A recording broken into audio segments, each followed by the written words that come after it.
ये भी एक कारनामा एजुकेशन सिस्टम का मैं आपको दिखा दूं जी। चकवाल पंजाब का एक इलाका है जी, पंजाब का एक शहर है चकवाल, और वहां पर जो कहना चाहिए जो एजुकेशन सिस्टम है वहां पे कहा गया है कि जी को एजुकेशन जो है वो बैन कर दी गई है, यानी कि ये छोटे छोटे बच्चे और बच्चियां साथ बैठ के पढ़ाई नहीं कर सकते। ये पाकिस्तान को क्या दोबारा वही स्टोन एज की तरफ लेकर जा रहे हैं। खुद तो इन्होंने सारे मजे कर लिए, ये क्या बात हुई। अपने टाइम पे तो कुछ चीकू करते रहते थे, और अब बच्चे जो है वो साथ बैठ के पढ़ भी नहीं सकते। और पाकिस्तान के अवाम कठपुतली राज भुगत रहे हैं, सिलेक्टेड राज भुगत रहे हैं, और इस नालायक नाअहल वजीर आजम का बोझ उठा रहे हैं। पाकिस्तान में यही तो बात है कि ये सबसे ज्यादा ड्रामेबाजी हो रही है कि सियासतदानों का एहतसाब हो रहा है। किस सियासतदान का एहतसाब? अली भुट्टो सियासतदान नहीं था जिसको फांसी दे दी गई। बेनजीर भुट्टो सियासतदान नहीं थी जिसको मार दिया गया। वो एहतसाब नहीं होता। और क्या होता है? नहीं तो यहाँ पे मारा नहीं। कई मसाजिद ऐसी हैं जिनके ऊपर जो है वो कोर्ट ने एक्शन लिया है और उनको गिरा देने का हुक्म दिया है। खामखाई की जो एक जगह पे 10-10 मस्जिदें बना रखी हैं और लाउड स्पीकर लगा के और मुल्ला जो है वो सारे वक्त चिल्लाते रहते हैं। इनको बंद करना होगा और इन मदरसों को बंद करना होगा, इनको गिराना होगा, और बिल्कुल जी बुलडोजर चलाइए। पाकिस्तान में जमहूरियत बस नाम की रह गई है, ना इसमें बोलने की आज़ादी है, ना इसमें जीने की आज़ादी है, ना सांस लेने की आज़ादी है। शहीद बीबी का पाकिस्तान तो माशी तौर पर भी नुकसान में है और गरीब अवाम लावारिस हैं। आम आदमी का तहफ़्फ़ुज़, और उसमें दो चीज़ें, आम आदमी का तहफ़्फ़ुज़, क्योंकि आम आदमी आजकल गालियां दे रहा है, सिर्फ एक सियासी जमात को नहीं, रियासत के इदारों को भी दे रहा है। उसके साथ जब रियासत के इदारों को गालियां पड़नी शुरू हो जाती हैं तो फिर नेशनल सिक्योरिटी ख़तरे में आ जाती है। इसलिए मईशत गिर रही है, हुकूमत मिसमैनेजमेंट कर रही है, हुकूमत को लाने वाले इस्टेब्लिशमेंट है, इस्टेब्लिशमेंट को नेशनल सिक्योरिटी के साथ बराह रास्त उनका ताल्लुक है।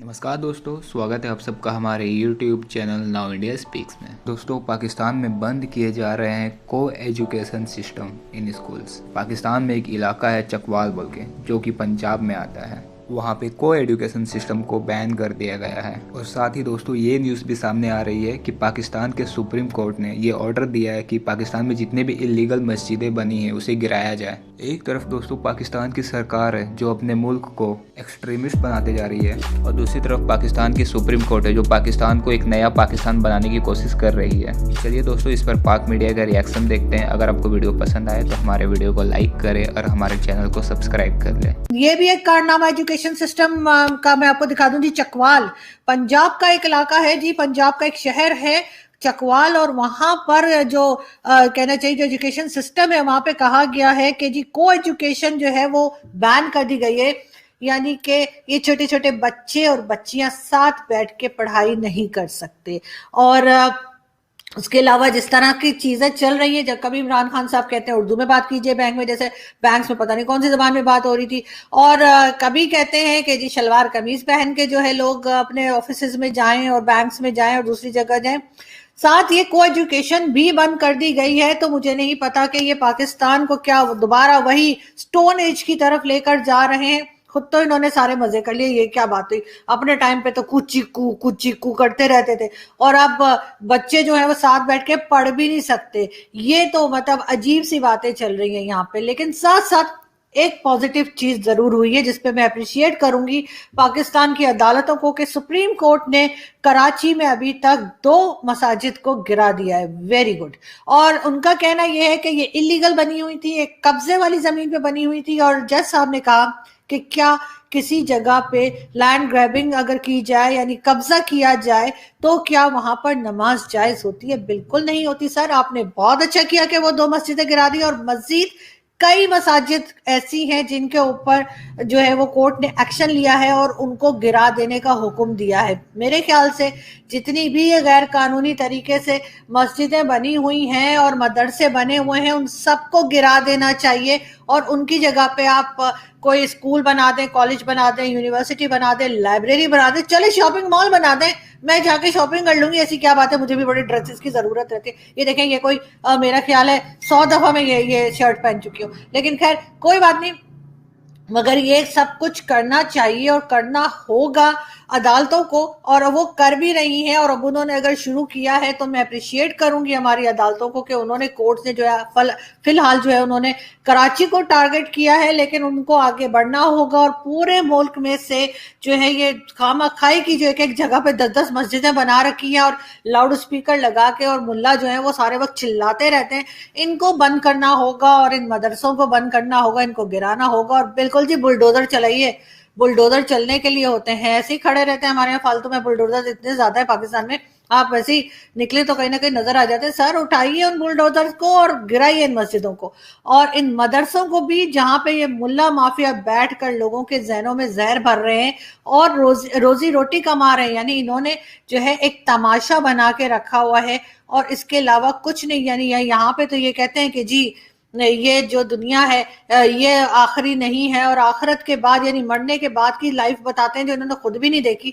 और कहते हैं जी वहां पे बड़े मजे लगे हुए, पता लगा यहाँ से बंदा टपक के ऊपर गया तो ऊपर भी कुछ नहीं मिला। लेकिन और खुद ये लाखों करोड़ों की गाड़ियों में घूमते हैं, करोड़ों के घरों में रहते हैं, और उसके बाद कहते हैं कि नहीं जी सादा जिंदगी गुजारिए और बाकी सारे जितने भी आपने अय्याशी करनी है, जितने भी आपने ऐसे वैसे काम करने ना, वो आप ऊपर जाके किएगा। तो भाई इन मुल्लाओं की ना सुने, इसलिए कि तो खुद सब कुछ ऐसे वैसे करते रहते हैं और कई बार पकड़े भी गए ना। आपने तो खुद वीडियोस देखी है, कभी छोटे छोटे बच्चों के साथ, कभी बकरी के साथ, कभी गधे के साथ, कभी घोड़े के साथ। जरा रुक जाए एक सेकंड, मुझे पता है आप बड़े जज्बात में हैं, लेकिन मेरा भी एक सवाल सुन लें। मर्जी आए तो दुश्मन करार दे के, गद्दार करार दे के सऊदी अरब भेज दें। अमेरिकन कहें कंडालीसा राइस, तो मर्जी आए तो आप उनके साथ मुज़ाकरात करके उनको वापस ले आएं, लेकिन उनका एहतसाब नहीं हो सकता।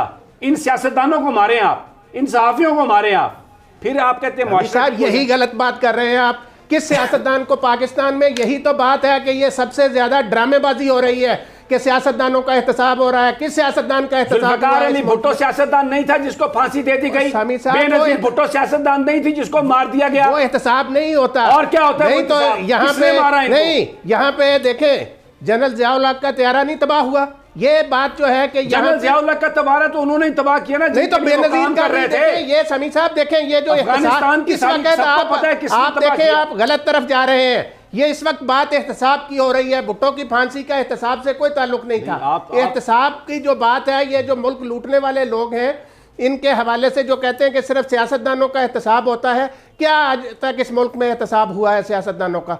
हमेशा से फिर वही चेहरे आ जाते हैं और आके ड्रामे जोड़ है ना, ये गार्ड जोड़ है जिसकी वजह से वही चेहरे आ जाते हैं। वो चेहरे आते कैसे? सवाल तो यही है। राना साहब एक सेकंड। अफगानिस्तान में हमारा ये ख्याल था कि जो तालिबान आए हैं ये बड़े इनमें और वो 2000 वाले तालिबान में 1997 में जो आए थे वो फ़र्क है। वो उसको ऐसे लोग कहते हैं कि वो तालिबान 1.0 वर्जन था सॉफ्टवेयर का, अब आ गया 2.0, अपग्रेडिंग हो गई।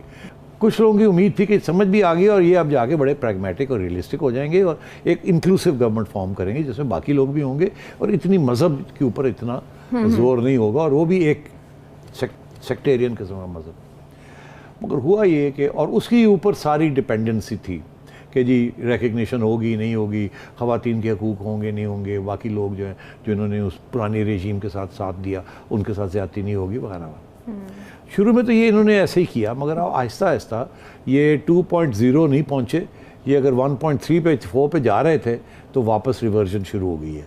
अब फिर वो तालिबान जो है स्लाइड करना शुरू कर गए और वो फिर एक्सट्रीमिस्ट किस्म की पोजीशंस उन्होंने लेनी शुरू कर दी। तो एक तो उस तरीके से जो फवाद चौधरी साहब कह रहे हैं उससे कुछ वज़न है कि अगर वो थोड़े लिबरल हो जाते, थोड़े से प्रैग्मेटिक हो जाते तो बेहतर रहता, मगर वो अभी भी वो जो एक्सट्रीमिस्ट किस्म की जो मजहबी तालीम है उनकी वो सामने आ रही है और वो अभी भी उस किस्म की आज़ादी और इंक्लूसिवनेस, प्लूरैलिटी, इन सबको साथ लेके चलने वाली बात नहीं कर रहे, जिसकी वजह से उनकी रिकग्निशन भी रुकी हुई है इंटरनेशनल।